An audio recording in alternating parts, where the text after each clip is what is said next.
Tragisnya, Eroh tewas dengan cara yang begitu tragis. Perempuan yang masih berusia 19 tahun ini dibunuh. Duka masih menyelimuti Ayat.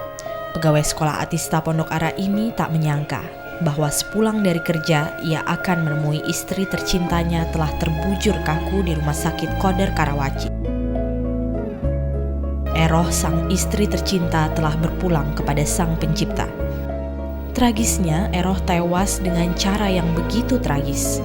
Perempuan yang masih berusia 19 tahun ini dibunuh.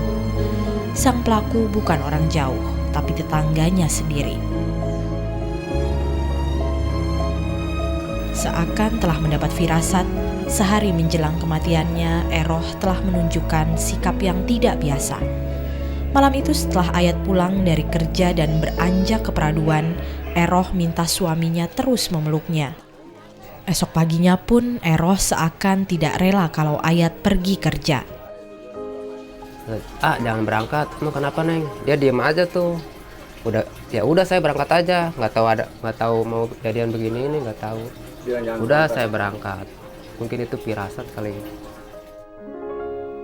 Ayat pun sama sekali tidak mengira bahwa keputusannya untuk tetap pergi kerja itu akan terus disesalinya sepanjang hidupnya. Kalau saya nggak berangkat, ya mungkin nggak terjadi kayak begini, nggak. Ayat dan Eroh, pasangan suami istri ini, telah bertahun-tahun menghuni sebuah rumah kontrakan di Desa Binong, Tangerang. 3 bulan yang lalu sebuah keluarga pindah ke rumah kontrakan di sebelahnya. Sari, suami dan anaknya yang berusia 3 tahun pun dengan cepat menjadi akrab dengan Ayat dan Eroh. Meski bertetangga, kehidupan rumah tangga pasangan Ayat dan Eroh dengan Sari dan Wawan amat berbeda. Ayat dan Eroh terlihat sangat harmonis. Setiap Ayat pergi bekerja, Eroh selalu mengantar sang suami.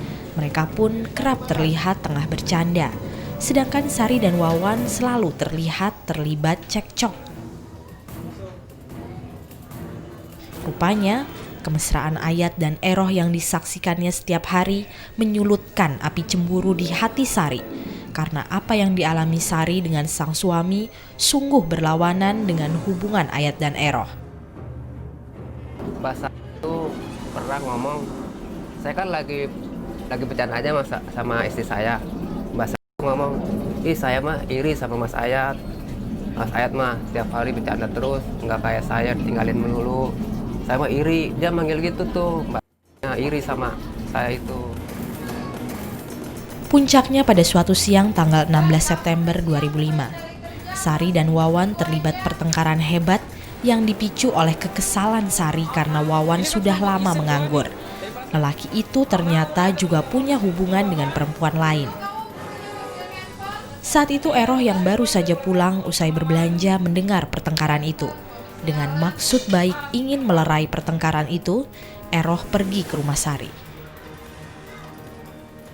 Karena saudara Sari ini lagi marah dan emosi, waktu itu mengetahui bahwa yang datang itu saudara Rohimah alias Eroh itu, dia masuk kamar ngambil pisau.